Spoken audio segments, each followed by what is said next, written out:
welcome you once again to this program. And I'm so excited that once again we have a wonderful and a new face among us to many of you. However, this face is not that new because he has spoken and appeared before millions of people all over the world. Today with me, Apostle Gordon John Manche, all the way from Malta, and I know many of you are following from different parts of the world. Today with me, I have a friend, one whom God has crossed my paths with 26 years ago. And today, he's with us in this program because he has been with us in Malta for 5 days, ministering in our international and national Holy Spirit Conference here at River of Love Christian Fellowship. I want to welcome to you Dr. Peter Gammons, a world evangelist that has spoken to millions upon millions of people. Welcome, my brother. Thank you very much. It's great to be with you. Privilege to have you here. Yes, it's very exciting for me. A man like you with so much experience behind you, and you've got such a vast legacy behind you, and the legacy that God has privileged you in your own life. And I know we have about an hour or so, but I know there's so much you can say. I don't know where to begin. Now, for those who never know and never knew who is Dr. Peter Gammons, just briefly tell us for a few seconds, who's Peter Gammons? Okay, well, go to my website, pgmi.org, which stands for Peter Gammons Ministry International.org. For the past 50 years, I've been preaching Jesus around the world, sharing the gospel with some of the largest events in history. Yes, millions. I thought it was 4 million. And then the Pope visited the Philippines, used the same sound equipment I used the same people set it up in the same location. And he had a smaller crowd. And the reason he had a smaller crowd was it was all divided into sections with roads so that he could drive in the Pope would be We just had a mass of people and covered an even larger area of ground. And this was all the Philippines? No, yeah, and the New York Times said that he had 7 million, which means if that's true, he must have had more than 7 million. They counted it as one of the largest events of history. Wow. We actually had a larger crowd than that. Actually, it was very funny. One cynical organization posted a stupid report where they said, it looks like he's put a picture of the Pope's visit. And I was able to show them in one of my books where that picture was published 15 years before the Pope's visit. Wow. So what happened when you jumped right away into a very big major event here? What happened when you had that meeting? Wow. In the Philippines? We pray for millions to receive Christ.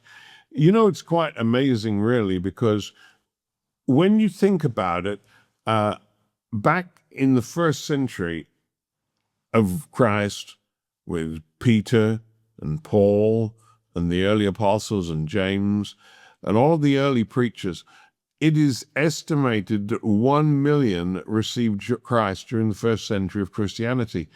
Today, I regularly, several times a year, see 1 million people respond to receive Christ in a single night, in a single service. And that's a year, yearly. Yeah. Once or twice a year, yes. Wow. Yeah, yes. So yes. when you obviously many people may not be fully aware about these meetings, because obviously most Christians and most people, especially outside the church in general, they don't realize that there are men or women of God all over the world that are having these massive evangelistic campaigns. And like you're saying, millions in attendance. So what goes on in these meetings? What do you do? How are these millions of people reached? Well, the first thing is I anchor it down. I'll give an invitation to receive Jesus. One of the problems for us preachers is we get into our subject. And sometimes I forget to give a gospel appeal. And I say to every pastor or leader that's watching it, even if you know everybody in the room, give a gospel appeal. You just don't know who is not saved. You're right. And you may find someone who's been attending church for years, Still not saved. but they've still not made that decision to follow Christ. And so the first thing is I'll give a gospel appeal. I'll always pray for the sick. Now, when you have millions of people present, you can't lay hands on anybody. And so I get people to lay their own hands on their own heads and pray for themselves, and then to share testimony. And testimonies come in of people that are touched and healed by the Lord. When you have people often ask me, how do we communicate with such a large crowd? And the answer is, we broadcast live by radio, and we have a radio tower at the side of the stage, and we broadcast service. People bring that little radios along to the service, battery operated radios to the service. Wow.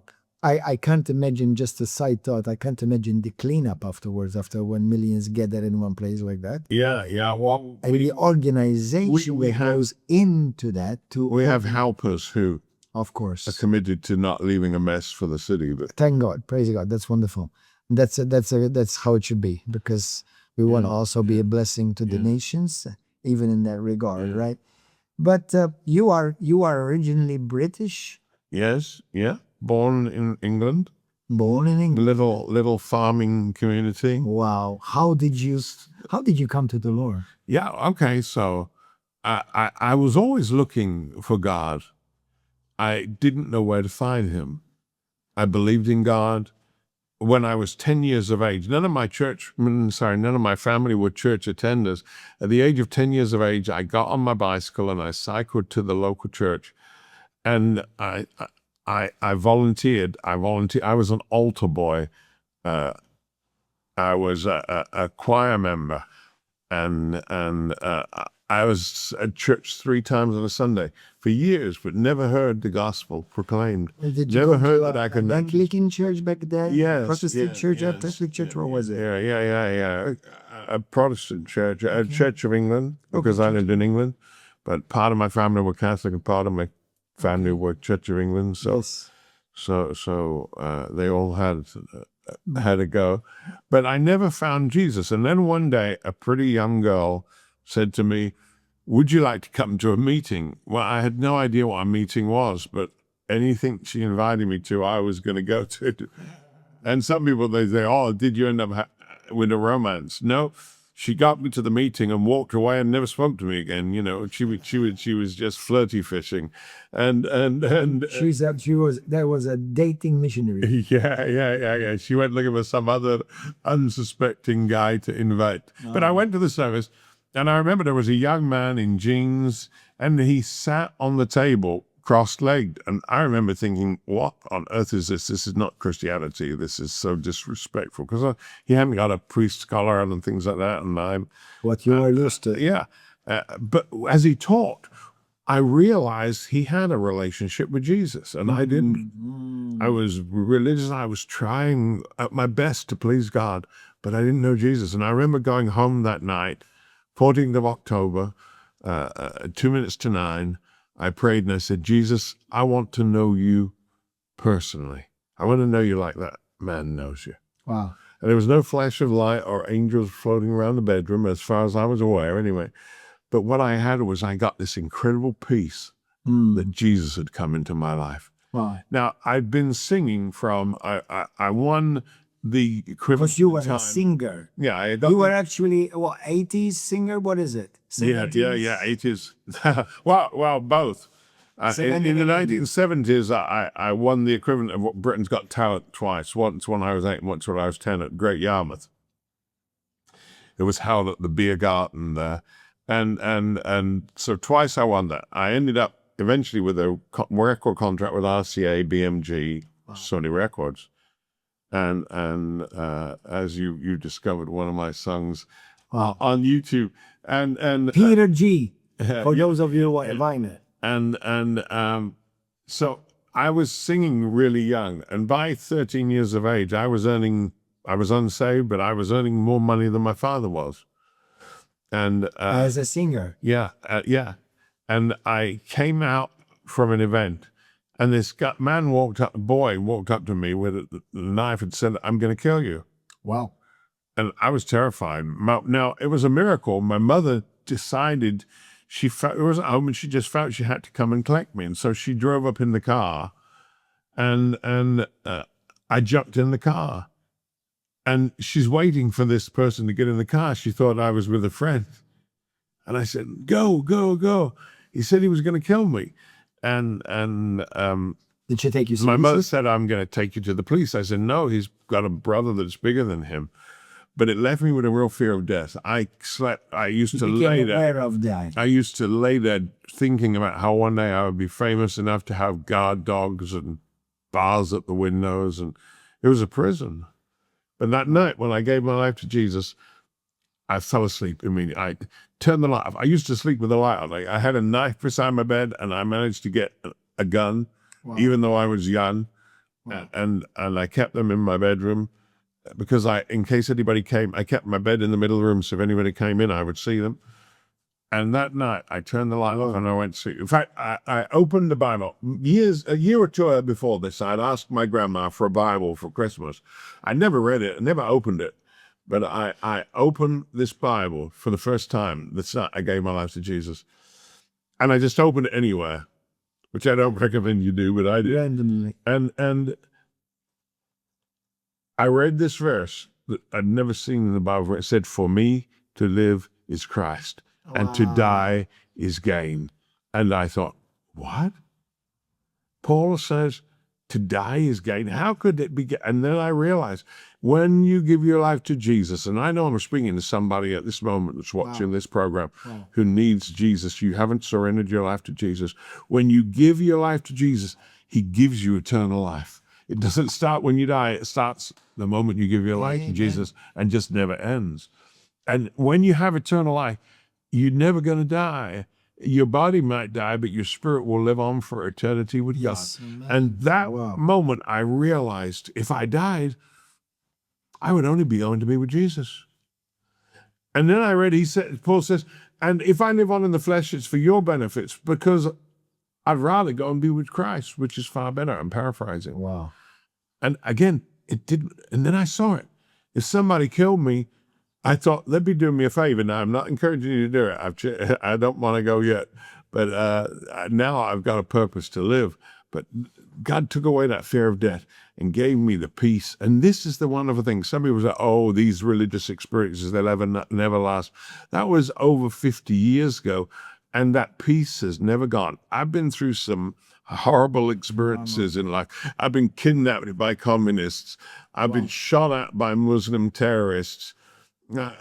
I've had all kinds of crazy things happen. I used to fly in a single-engine Cessna under the communist radars to preach the gospel during the days of communism. So I used to walk around mountainsides to share the gospel with headhunting tribes who killed people that went to them and made musical instruments out of their skulls and many things. Jesus. And yet the peace has never gone. I live in that peace. Well, glory to God. And so go ahead right now, whoever I'm talking to, give your life to Jesus right now. Today. Don't put it off any longer. Start a new life. Right. Amen. Amen.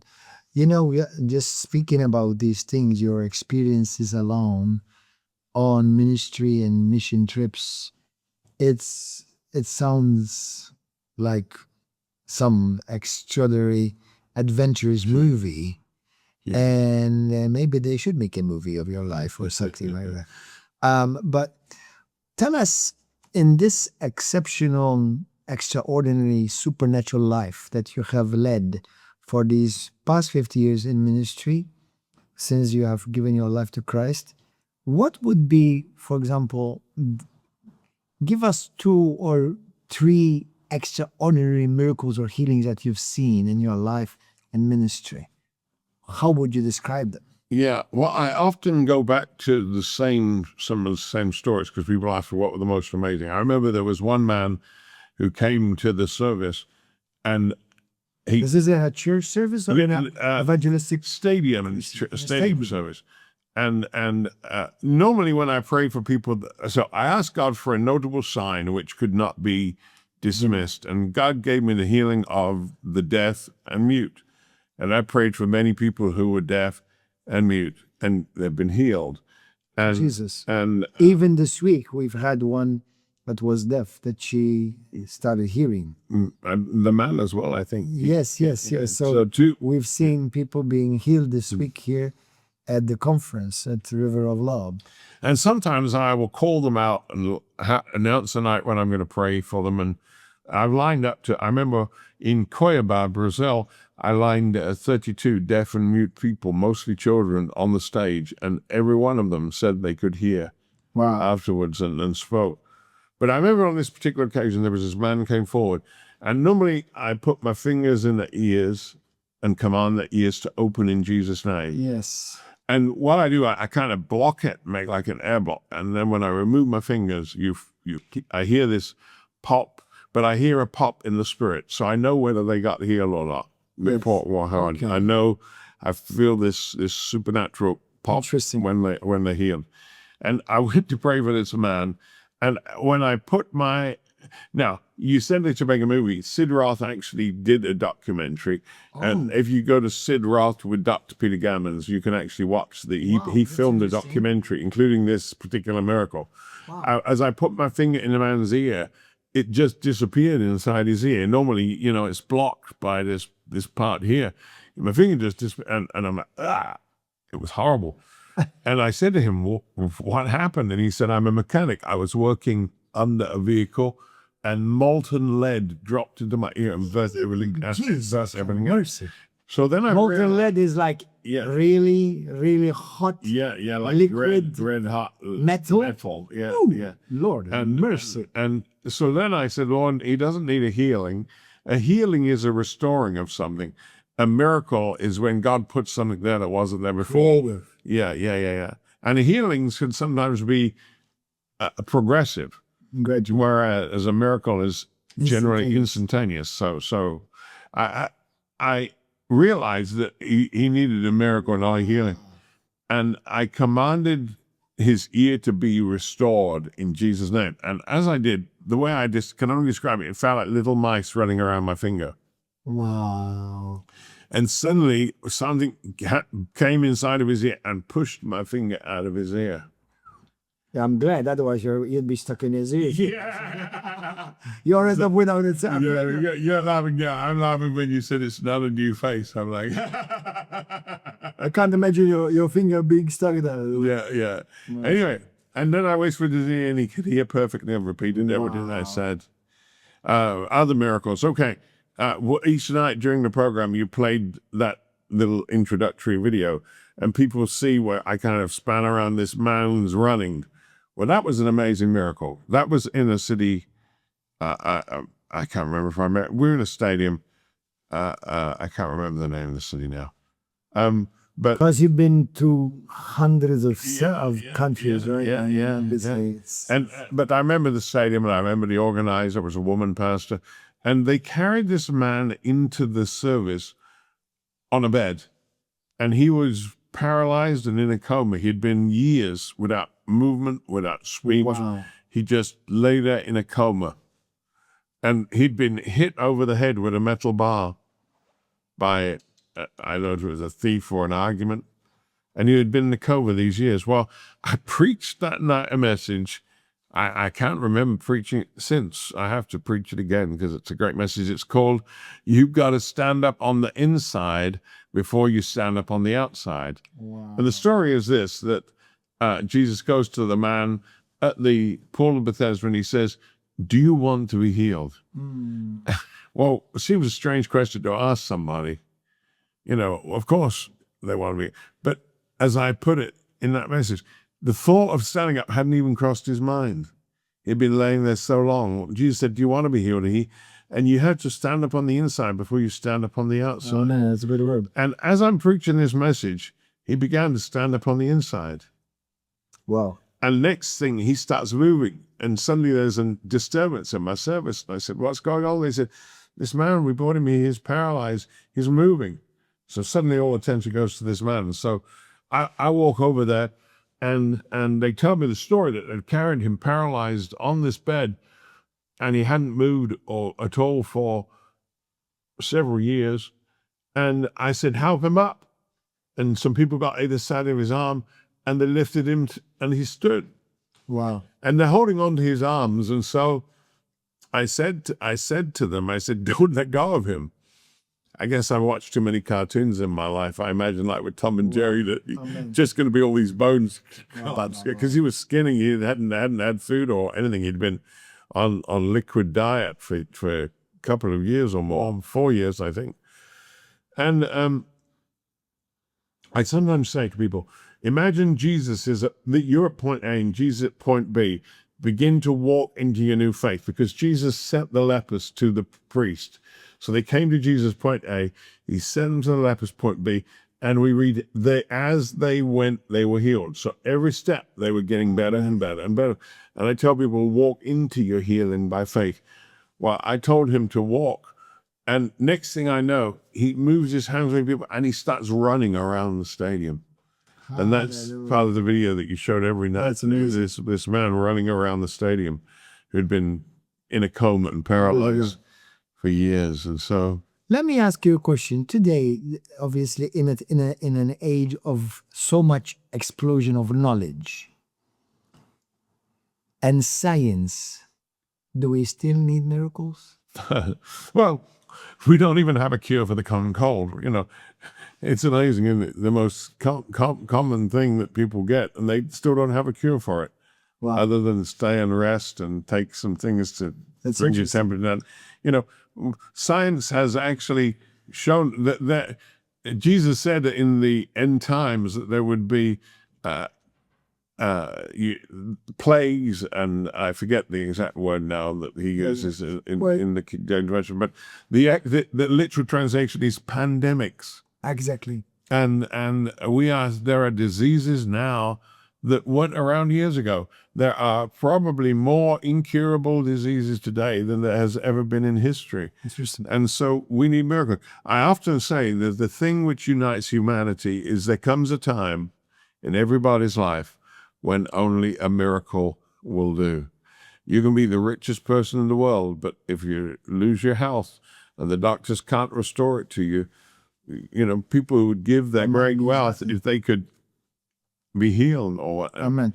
What do you say to those people who may be, you know, doubtful about healings and miracles? Well, the first thing it seems like many people who believe in God. Yeah. Okay, our camp, our movement, people who are Christians, who believe the Bible and who believe in the gifts of the Holy Spirit and the miraculous and the supernatural, which is the actual church that Jesus built after all. Jesus did not build a church void of power and visible and tangible power. But there are many Christians and many different denominations who these things are not as common as they may be to you and myself and others like us. Yeah. And they have a problem believing that miracles are for the day or God wants to heal them. If you had to say 3 different points for all the people that are following us, yes, and to strengthen their faith, apart from God loves them and God loves humanity and that God is good, what could you say on somebody to grab hold of? Okay, well, the first thing is, I'm not the healer. Amen. And that Jesus is the healer, and you've got to look to Jesus. Exactly. It's not a movement or a church or a pastor or a minister who brings healing. We just stand in faith with you for your miracle. Jesus is a healer. When I had an event in England, the newspapers published that I claimed I could heal the sick, and I threatened to sue them. The Times newspaper, I think the Sun, the Daily Express, I told them, unless you print this disclaimer, an apology to Jesus, I will sue you. An apology to Jesus. An apology to Jesus. And they all published it. It said, we apologize. Dr. Gammons does not claim he can heal the sick. He's never claimed he can heal the sick.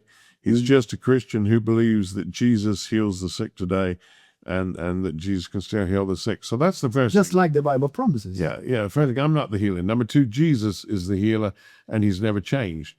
Anybody who doesn't believe in healing, what's gone on? Why would you not believe in healing? Jesus spent 2/3 of his ministry doing it. And here's an important thing, that you show me there is not one verse in the Bible which says Jesus would stop healing.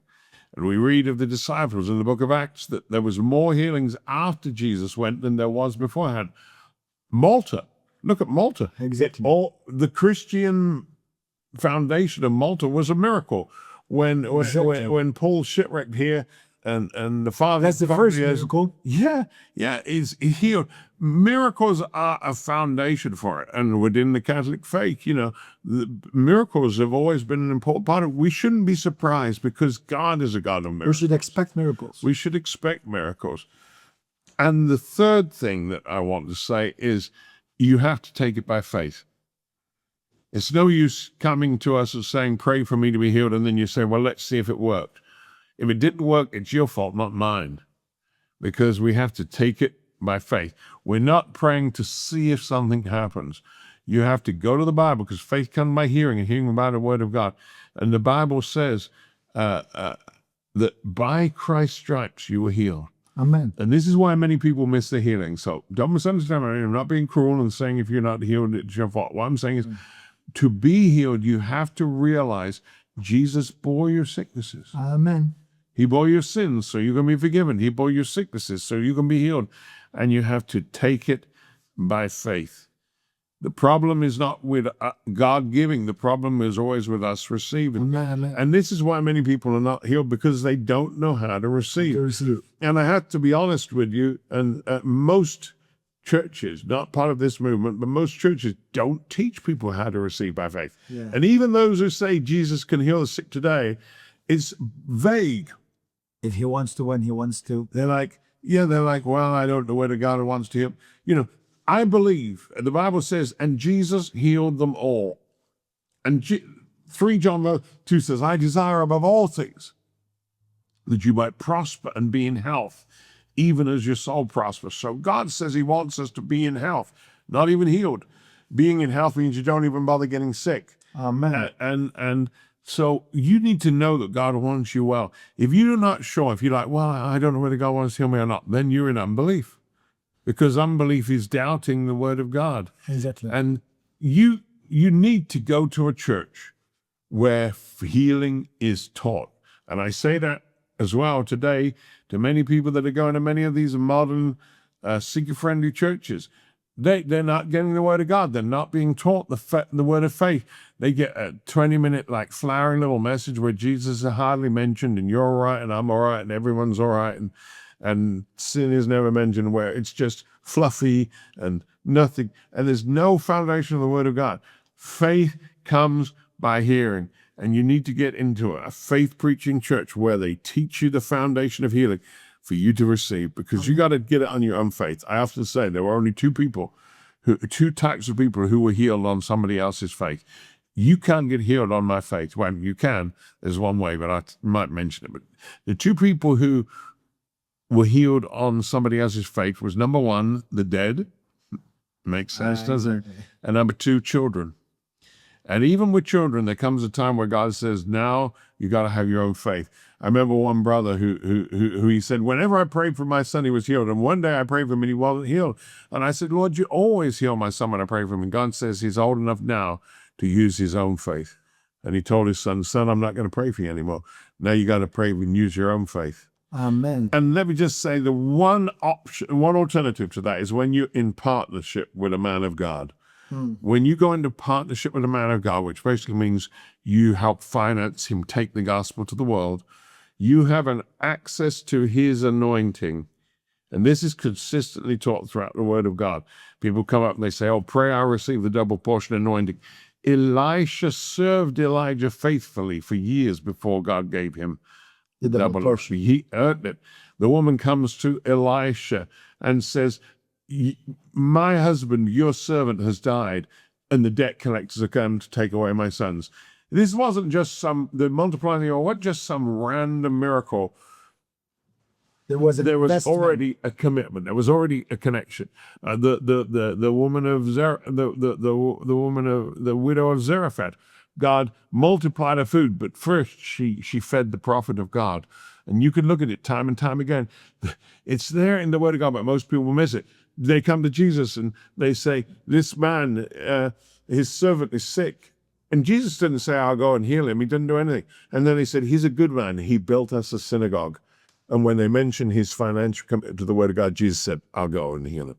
You see, in Acts chapter 10 and verse 4, God says to Cornelius, your prayer and your giving have come up as a memorial before me. when you put prayer and giving together, miracles happen. And so I believe that there is an exception. Of course, the prophet Elisha, when he says this woman had built an apartment for the servant of God, he said she's due a reward, and he said, "What do you need?" His servant said, "She has no son." He said, "Within 12 months she'll have a son." And so when you stand with the servant of God, miracles happen. But of course, you can't buy a miracle. Thank you. That's what I was gonna come to, because obviously in the world you find everything, good and bad. So for those who may be thinking like, but there are people who say, if you send me this amount of money, then you get your miracle. And it's like, and some sound like they're buying a miracle or they're buying the anointing, and we want to shun away from that. Yeah. But there is a reality that when you honor, because I like to say this, what you respect is what you attract. Mm-hmm. What you respect is, and you're gonna say you respect by the way you treat a person. Okay, obviously we must respect everyone, but obviously there are certain people that God has placed in your life, especially those who are mentoring you, pastoring you. They're providing for you a spiritual, apostolic covering, that they take care of you and raising you and disciple you to launch you. We respect everybody on a general level, but then there are people that God has placed in your life that I strongly believe that without them you cannot fulfill your destiny. Mm-hmm. I genuinely believe without them, there are people that are key people that God places in your life, that without them you will handicap your destiny. Yes. For 100% sure, I believe, 100%. Now, I'm not talking to you about salvation, because salvation depends on faith alone in Christ Jesus as your Lord and your Savior. But God places people in your life like you will be placed in somebody else's life. Okay? And if it's like the postman. You may not like the postman, and because you don't like the way he dressed or the way he talks or different color, and because his style, but it's the postman that is going to be used to bring you the message that, for example, you're waiting for the check, you're waiting for a letter of graduation or a promotion. You may not like, because you rejected the postman, you also rejected the message or what was about to be delivered unto you. And I believe very strongly, I am in the process, by the grace of God, writing a book about honor. Honor, I believe, is a very commonly missing ingredient in the church at large. I'm not saying worship. We only worship God. But honor, to highly esteem and respect people of God, your brother, your sister, yes, but those that God has placed in your life. And you don't honor because they're perfect. You honor because you are mature. That is, honor has nothing to do with you. If I choose to honor you, I don't honor you because of what you do or what you don't do, or because you please me or you don't please me. I believe that God, as a servant of God, I believe that God has anointed you. So whether I like you or I don't, in this case, I like you. I get to finish the show. But for me to honor you, it's not to your benefit, it's to my benefit. When I honor a man of God or a sister, a woman of God, when I honor them, I'm not saying that I am agreeing on everything, or they are perfect, or they're infallible. No, I know only Jesus is infallible. Yeah. But because I realize, Bible talks about a lot about honor. Give honor to whom honor is due. Yes. When I honor the man of God or the woman of God whom God has anointed, I look at him as God's postman for me. I may not always like everything about the postman, but what he's delivering is what I need. Yes. It's what I need. And it's going to put me on a better and a more favorable light in the sight of God, because no matter what goes on, my heart is always being tested. This is something that the Holy Spirit has taught me quite a lot and has highlighted in my life quite a lot. that no matter what you go through in this life, you are the one being tested. You're being tested. Of course, there are men of God that I don't like everything about them. But what am I going to get if I attack them? How am I going to look?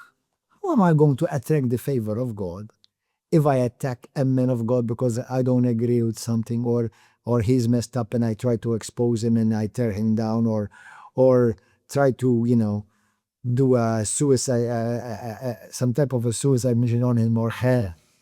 It's demonic. It's demonic. And people don't realize that what I'm doing is I'm setting myself up for a fall. Because whatsoever you sow, you shall also reap. Yes. So if I reap mercy, if I sow mercy, I reap mercy. If I sow honor, I reap honor.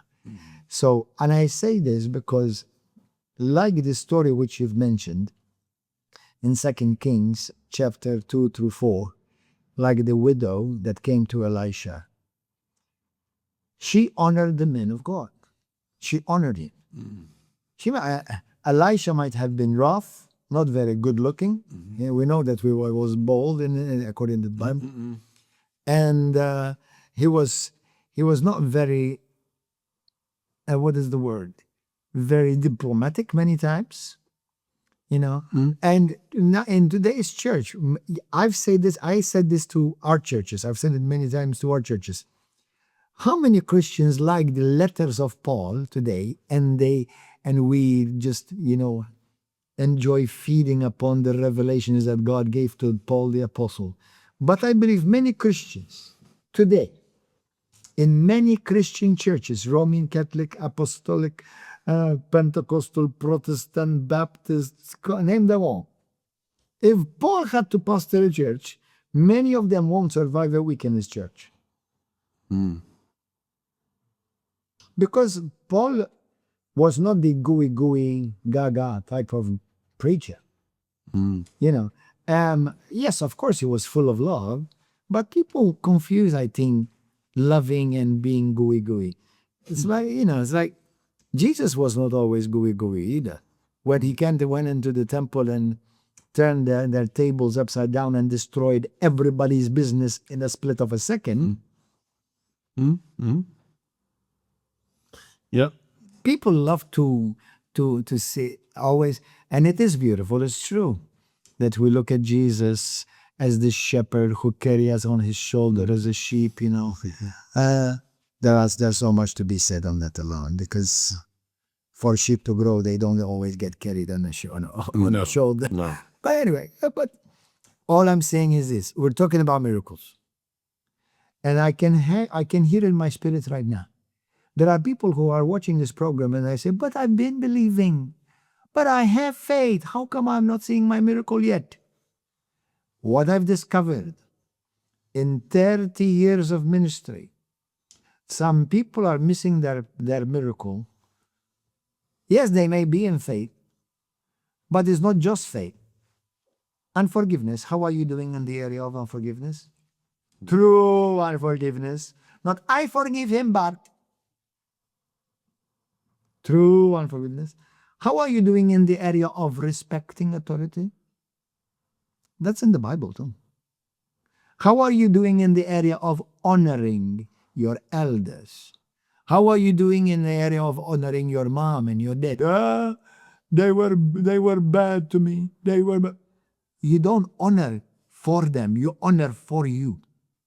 And I'm mixing this right now as I just feel compelled by the Holy Spirit, really, because we had nothing prepared. There are many Christians who are missing their miracle, their healing, their breakthrough, because there is resentment, they are out of order, they're holding unforgiveness, they are disrespectful, and some even have made a ministry of the accuser of the brethren, attacking men and women of God. And they think they're okay men in the sight of God. And they say, yeah, I am a man of faith, or I am a woman of faith. And sometimes I think, because I do preach about the fear of God as well too, apart from faith.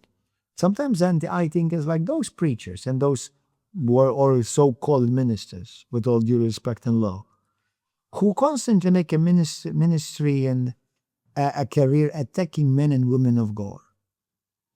how do you think you're going to stand on the judgment day? Do you think you're going to look on in a favorable light in the sight of God? So let's go back to now seeing miracles. I've seen miracles because people have walked in honor. I've seen miracles that people were believing and believing and confessing, believing and standing upon the word of God, believing and fasting. But then they do an act of honor. And sometimes it will come hand in hand with humbling yourself, humility. And the miracle manifests. So as much as the message of faith is vital, you cannot be a Christian without it. It's impossible to please God without faith, clearly. You can't be a Christian without faith and without believing what the Word of God says. But these areas, if we had time, we could speak more about it. But these areas, many times, in many Christian circles, charismatic circles, Pentecostal circles, they're missing. Yep. They're missing. And that's why many people, they may not be seeing manifest in their life what God promised for the Christians, for the church to say.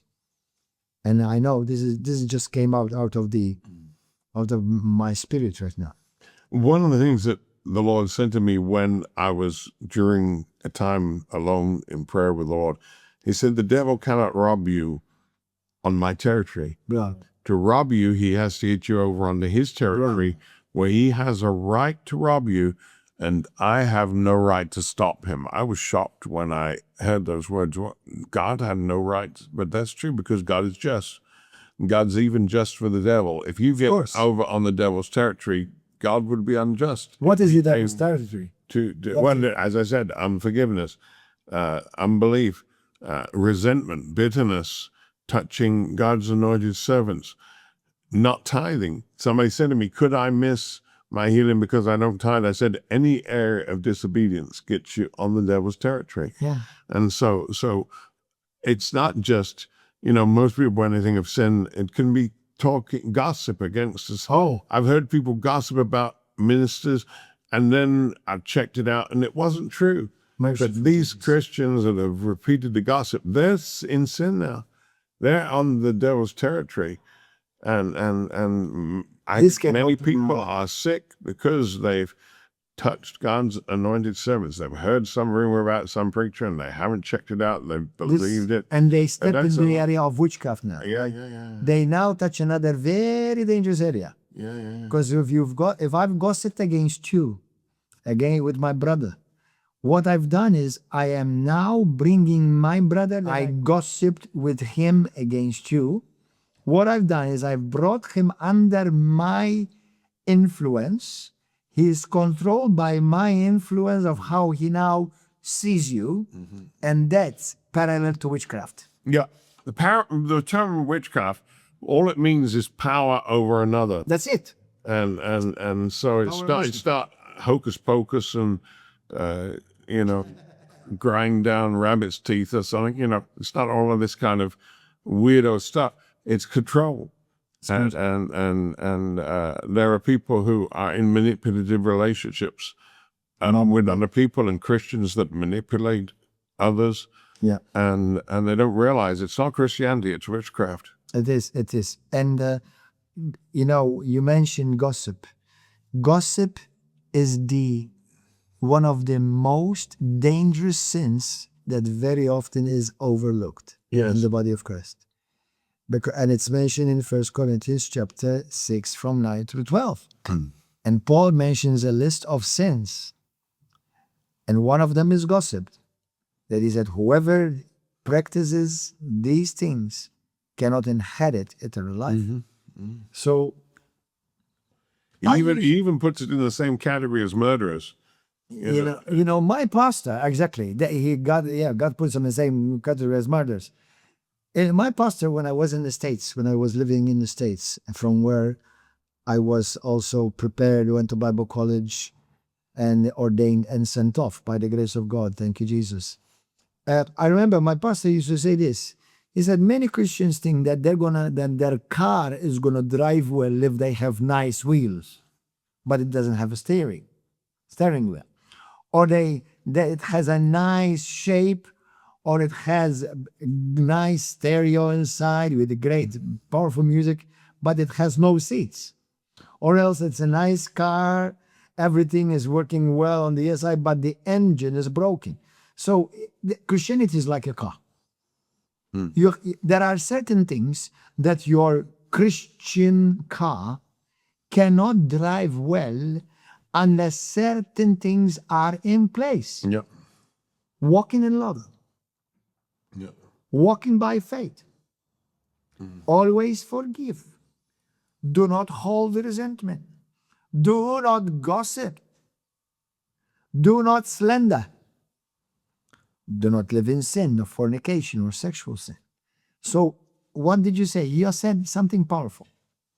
When the Lord said to you, the moment you get on Satan's territory, say, God cannot bring to you what he wishes for you to experience in life. Because you're giving the devil a legal right to stop you. You're giving the devil a legal right to block you.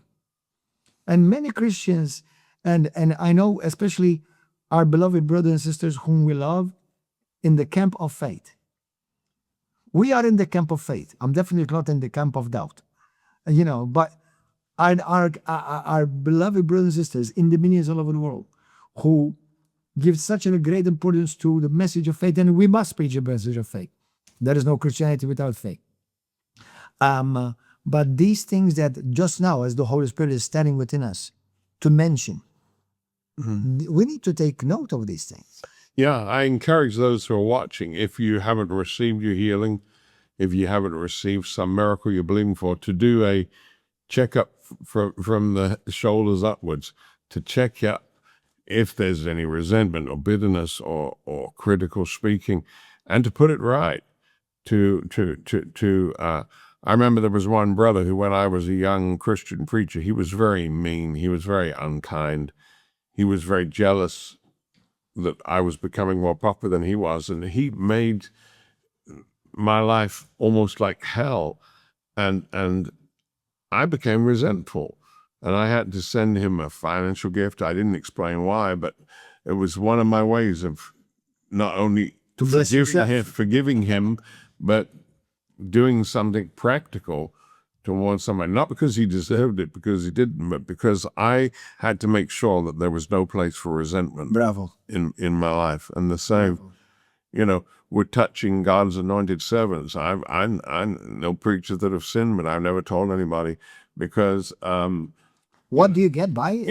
yeah. What do you get by it? When you put somebody else down, the only reason people put somebody else down is because they think it elevates them or makes them seem higher. But there's no value in that. I want to, on this program, I want to demonstrate something in line with what you're saying. Bring me your hand up. Take your hand up. This is you. This is you. If I bring you up, what has happened to my hand? Yeah, you've gone up. I'm gone up too. Yeah. Now, if I push you down, what has happened to my hand? You've gone down. I've gone down too. Yeah. That's exactly what happens to us Christians. Yeah. When you put a brother down or a sister down, all you've just done is you brought yourself down. You brought yourself down. It's very tragic, because there are some people that brought up under a ministry, the pastor invests his life in building them, he gives them a platform to speak, and then they turn around and try to destroy that person who built them. I've seen it happen so many times with people, and it cannot produce the blessing of God. I'll be honest with you. I would have the fear of God. I would not be well knowing that I'm going to face God one day, knowing that I'm doing these things. Yeah. I would not be well. So this would be another area that maybe many Christians need to check as well. Yeah. Is walking in the fear of God. Yeah. Hey, he is my Father. But hold on. He is still God Almighty. Yeah. And it's true that he's brought us to the same level as him through Christ Jesus, Ephesians chapter 2, verse 6. But hold on. We're on the same level because of sonship and because of adoption. But hold on. He still remains Almighty, holy, righteous God. Yes. Yeah. Yeah. And we must treat him like that. Yeah. We must treat God like that. Thank God that I can call him Father and thank God that this Almighty God can call me my beloved son. But I remember he's not like me. He is perfect in righteousness and holiness in justice. Can we just pray for people for a minute? Go for I it. just want to say for those that are joining us, if you need a miracle, believe that Jesus bore your sicknesses and carried your diseases, Exactly. and that by his stripes you're healed. Receive your healing by faith. And just allow the Lord to search your heart. If there's any areas Yes, amen. of disobedience, any areas of resentment or bitterness, forgive. Forgiveness is a choice. It's a decision. It's not an emotion. Well, I can't forgive yet. God wouldn't say forgive others if it wasn't a decision that your will can make. What does it mean to forgive? Not only does it mean you choose to forgive that person, but you stop talking about it. You leave it with God. And if there's resentment there, if there's any area of disobedience, and I include in that, if you're not a tither, any area of disobedience can rob us of God's blessing. Shut the door on the devil. Amen. Today. Amen. You can shut the door on the devil. I can't do it for you. And that's why you need to be healed on your faith, not on my faith, because if you're healed on my faith, the moment I'm gone, the sickness will come back on you again. That's why you need to be in a church that preaches healing and preaches the word of faith, because faith comes by hearing. And many people, they go to a church just for a healing service, but then they get back to their negative speaking. We haven't even talked about words. Jesus said, you will have whatever you say. So if you don't want it, don't say it. Exactly. It's one of my favorite. Just going to squeeze this into the program. God created the world by speaking. Amen. Then he created you in his image with the ability to speak and create your dream world. Amen. The world you have today has been created by the things you believe and the words you've spoken in the past. Don't blame your husband or ex-husband or ex-wife or wife, or don't blame your parents, or don't blame your past or anybody else. The words you say have created the world you have now. But you can turn your life around. You can change your world. You can change your future by faith-filled prayer, by words, speaking words of faith. God says you'll have whatever you say. So if you don't want it, don't say it. Amen. Well, in Proverbs chapter 18, verse 21, the Bible says, life and death is in the power of the tongue. Yeah. And those who love it will eat its fruit. Your words are seed, but they're going to turn into a harvest of fruit.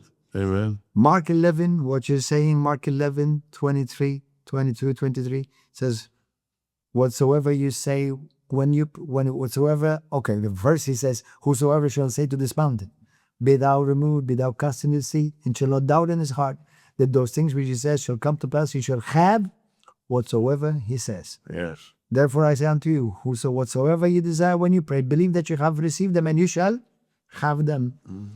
And so Jesus there speaks about faith is released through words. Yes.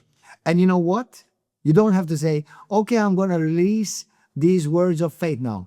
Every time you're speaking, you're actually speaking and saying and releasing things which you actually believe on a regular basis. You know, if I constantly say, for example, I'm not going to make it. Oh, I'm not going to get sick. But I believe I'm going to get it. No. You just have a theory. Yeah, because that's what you're constantly saying. What you're constantly saying is that, the doctor said, I'm not going to get healed. Or the doctor said, nobody's ever got healed from this thing. But, I'm going to believe. No. You see, your faith, the Bible says, faith comes from the heart. And according to the book of Matthew, chapter 12, 32 to 35, Jesus says, out of the abundance of the heart, the mouth speaks. Yes. If you want to know what you believe, hear yourself what you speak every day. Yeah. That's what you believe. Yeah, you can't speak sickness and live in health. Exactly. The words you say determine the course your life takes. So start speaking words of faith. I would encourage people to go to my website, get some of my books. I have a new book out this month. It's called 3 Seeds to turn your life around. Amen. And God has given every one of us 3 seeds: word seeds, faith seeds, and money seeds, which can turn your life around. I have another new book this month called What to Do When You Don't Know What to Do. Amen. And so, That's awesome. over 100 books. Wow, you wrote it down. My That's all, website. huh? Only 100. Only 100.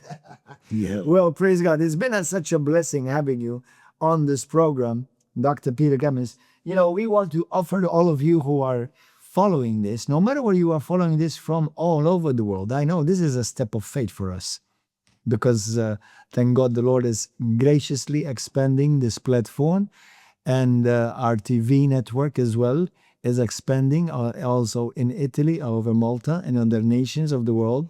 And we're just taking the step of faith that no matter where you're following this program from all over the world, didn't Jesus say go all over the world through these programs, through our YouTube channels, through our IPTV program, and other programs that we have now soon coming by the grace of God in Italy.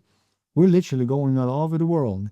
Visit our website, riveroflovemalta.org, riveroflovemalta.org. There you can find how you can support us if you wish, if the Lord puts it on your heart. And no matter where you are, free of charge, we would be glad to send you this booklet for free, The Promise of Jesus Christ. We have it in other languages as well, in Italian, in Spanish, in Arabic, in Urdu, in many, about 15 different languages. So if you would like to have a copy and you start a new life in Christ, please write us. Let us know where you're following from. And the other thing is that if you are in Malta or Gozo or somewhere in Italy, write us. Let us know where you're following from, and come and join us here at the River of Love in Malta when you are here or if you live here. Well, my dear brother, as I like to say jokingly, my brother from another mother, Yeah. but from the same Father, hallelujah, Yeah. our Heavenly Father. So thank you, Dr. Peter Gammons. It's been enjoyable. We pray that you're truly, God will continue to use you all over the world and grant you long life, good health. Amen. And then God will also raise up men and women of God who will support what you do all over the world. Praise You're Him. bringing many, many souls into the kingdom of God and blessing many everywhere you go. You've been a blessing to us here in Malta, River of Law. Praise And we're grateful. Many people have been blessed. I'm the blessed. Yeah. Hallelujah. So thank you for coming. Thank you for being with us. We'll see you next time around. God bless you. bless. God Please share bless. this.